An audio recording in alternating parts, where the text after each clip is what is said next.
गोष्टीच्या कट्ट्यामध्ये आज ऐकणार आहे. दोन बगळे आणि बडबड्या कासव ही गोष्ट. एक होतं तळं. त्या तळ्यामध्ये एक कासव राहत होतं. ते सर्वांसोबत गप्पा मारायचं. पाण्यात राहणाऱ्या माशांसोबत सुद्धा गप्पा मारायचं. दोन बगळे त्याचे मित्र होते. ते नेहमी एकत्र जमायचे आणि गप्पा गोष्टी करायचे. एकदा ते बगळे त्या कासवाकडं आले आणि त्याला म्हणाले की आम्ही दुसऱ्या तळ्यामध्ये चाललोय, आम्ही आता इथं नाही येणार. मग ते कासव म्हणालं मला पण घेऊन चला ना.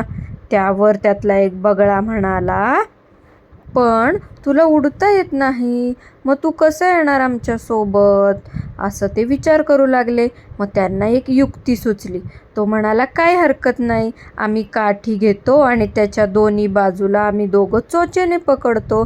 तू काय कर, त्याच्यामध्ये तू तोंडाने घट्ट पकड, फक्त तू बोलायचं अजिबात नाही. मग ते कासव तयार झालं. मग त्यांनी दोन्ही बाजूला काठीला धरलं आणि मध्ये त्या कासवाने धरलं. त्याला उडता येत नसल्यामुळे त्याला ते सर्व नवीन होतं. त्याला खूप छान वाटत होतं असं आकाशात उडताना.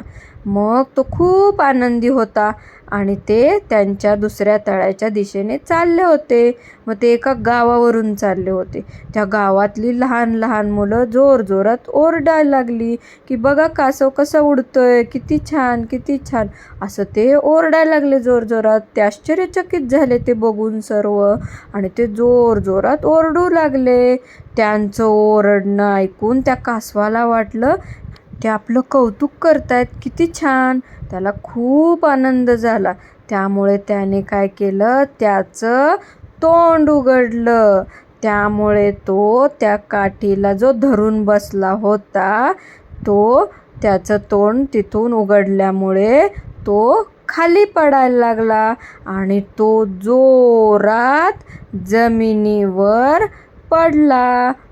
त्याची एक चूक त्याला महागात पडली आणि ते कासव वरून पडल्यामुळे मरण पावलं. गोष्टीचं तात्पर्य आहे अवेळी आणि न विचार करता बोलल्याने अहित होते. गोष्ट आवडली असेल तर लाईक करा, चॅनल सबस्क्राईब करा. थँक्यू.